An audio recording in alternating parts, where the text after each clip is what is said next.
All right, guys, we are back. Good evening, good morning, or good afternoon. It is so fantastic to see you here today. Now, I know this video should have gone live on Sunday. Well, you see, guys, I record these things a day in advance. Today's Monday, which means tomorrow's Tuesday. You'll be watching it Tuesday. A few weeks ago, I spoke about a new photography trek and adventure series that was coming up. Well, we are officially one step closer to launching this, and just like that, as of Saturday, I have joined a new tribe. And I hinted, guys, a couple weeks ago about a new expedition trailer that I had ordered specifically for this video series. Guys, I drove out to Arizona on Friday and brought it home on Saturday. And just like the Jeep, guys, I had researched the heck out of these off-road trailers for the last 4 months. And at the end of the day, the Turtleback Expedition trailer made here, right here in the USA, was the perfect rig for these upcoming photography adventures. And here's the cool part about this as well. You see, there's gonna be a video coming out that I'm gonna be releasing here pretty shortly that's gonna show not only the journey getting out there, but guys, I got to take a tour of the manufacturing location. I got to see trailers in different manufacturing stages as they were being built. And the fun part about this as well, when you take delivery of one of these trailers from their headquarters out in Chandler, Arizona, one of the manufacturers or one of the owners of the company will give you an onboarding tour of this thing. And I asked him because I want to take you along with every part of these series as we can here. I asked him if it was okay to record him giving me a tour. It's kind of like an onboarding tour showing you how to use things on this trailer. He was okay with it. So you're going to get to go around this onboarding tour as if you were there, which is actually pretty cool. And here's where things get even more interesting. The other owner of the company, his name is Ken. He has a Jeep that is absolutely off the hook. And this guy's a photographer just like you and I. He's a landscape and wildlife photographer. And so I get to speak with him. I was actually able to get him on camera as well, going through his expedition trailer, how he uses it for his photography adventures and so forth. So this next video, you're not going to want to miss that. It was definitely a lot of fun. Moving forward, we have some exciting news to discuss today, but before we dive into that, I want to welcome all of you newcomers to our channel. Discussing the latest photography news is a weekly event on this channel. We also create other content like how-to videos, gear reviews, beginner tutorials, and so much more. And as I mentioned a moment ago, we have the upcoming series on photography, trek, and adventures that is going to be really a lot of fun. That being said, if this sounds like stuff that you'd be interested in, be sure to hit that subscribe button down below so you don't miss out on anything. And, well, besides, we have monthly giveaways, and by subscribing to the channel, that's going to ensure that you're up to date and know what you need to do to enter to win. Okay, enough all of this, let's get to this week's news. Kicking things off, Nikon officially announces the Z5. Nikon officially announced its new entry-level full-frame mirrorless camera. It's called the Z5, and it has some surprising features, both good and bad. On the good side, it has 5-axis image stabilization, dual card slots, and the same image processor that is in the Z6 and the Z7. The Z5 also has 273-point hybrid autofocus system with eye detection for both humans and animals.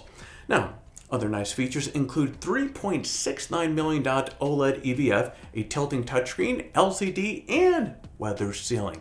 Now, because it's an entry-level camera, there are some features that leave a little bit, well, to be desired. The 4.5 frames per second continuous shooting speed is not really impressive. It shoots 4K, but only up to 30 frames per second with a 1.7 crop. HD video at 1080p is available using the full width of the sensor, but only up to 60 frames per second.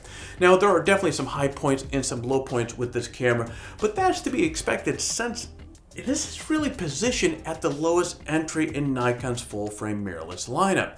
Now, you can pre-order the Z5 right now. Delivery will start in August. What I'll do, guys, is I'm going to link to a quick video I did on the Z5 last week in the description below. So if you want more details, be sure to check out that video as well. From the Awesome Photography News Department, the pandemic has been tough for a very long list of reasons. And many people, unemployment is one of the biggest problems that they face faced in recent months. And because photographers are awesome, thousands of unemployed Americans got free headshots to help them get a leg up on finding a new job. The one-day event was organized by a company called Headshot Booker and involved hundreds of photographers in 50 states taking free headshots. The project was called 10,000 Headshots, and the goal was to provide free photos to, as you probably guessed it, 10,000 people. Now, people in need for a headshot simply registered for a 10-minute session with a photographer near them and walked away with a professional photo they can use on their resume or online profiles. With so many negative things happening in the world at the moment, it's really nice to see that the photography industry stepped up to do their part and help other people out. Next, Canon is reportedly killing the EOS 5D. Now, with the introduction of the EOS R5, it was hard to imagine that Canon would go ahead with plans to develop a 5D Mark V. And apparently Canon has decided to ditch the 5D Mark V. According to Canon rumors, a source within Canon confirmed that there will be no DSLR successor to the 5D Mark IV.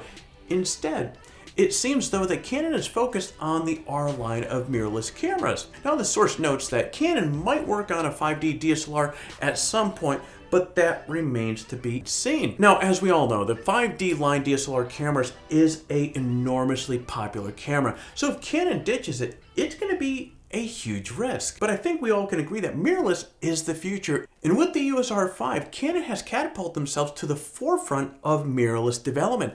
It makes sense to me for them to really spend their resources and energy on continuing to develop their mirrorless cameras. Next, Canon is adding IBIS to the EOS M series cameras. In other Canon news, it seems IBIS will be coming to Canon's other mirrorless lineup, the EOS M series. Now, rumor has it that Canon will add IBIS to one of two of the EOS M series cameras later this year or early next year. The most likely candidate for the IBIS will be the EOS M50 Mark II, which is set to be announced towards the end of 2020, or this year rather.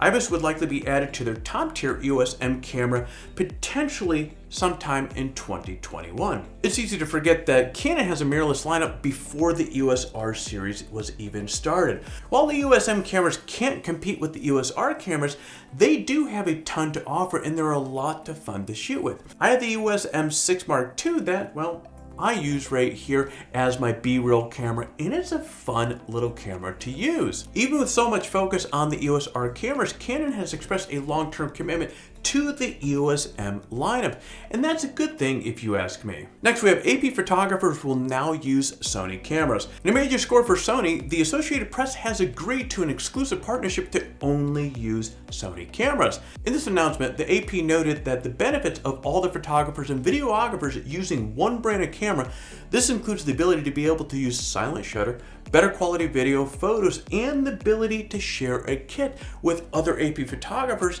and improve flexibility for covering important events. Now, in the past, AP photographers used one brand of camera and videographers used another, but now most AP photographers and videographers will be outfitted with either a Sony A9 Mark II, while some will get the Sony A7R Mark IV. Now, the importance of this news cannot be understated. Up to this point, photojournalists mostly stuck with either Nikon or Canon. Now that AP is hopping on the Sony train, it gives a new legitimacy to Sony products for photojournalism that has so far been elusive for the company. All right, folks, let's talk about the giveaway. Here's our current prizes for this month. We have a Peak Design carbon fiber tripod. We have a Peak Design travel backpack. We have a Peak Design everyday backpack, a $100 Adorama gift card. As always, guys, to enter the giveaway is super simple. Step 1, like this video and subscribe to our channel. Step 2, leave a comment below. In fact, the more of our videos that you watch and leave a comment on, the more chances that you have to win. So get watching some of our other videos and leave some comments. Step 3, register on PhotographyTalk and introduce yourself in the forum. If you have registered on the site and introduced yourself during one of the last giveaways, you're still eligible to win. But as I keep saying, come on over, say hello, we'd love to see you. And that's it. For complete details on how to register on PhotographyTalk and how to say hello on the forum, check out the description below. Good luck. All right, friends, there you go. Photography Talk episode 34. If you found some entertainment in this video, if you like this video, hit the like button down below. Do all that good YouTube stuff that really does help the channel. So if you're not subscribed to the channel, hit the subscribe button. And while you're at it, kick that bell to be notified each time that we come out with a new video.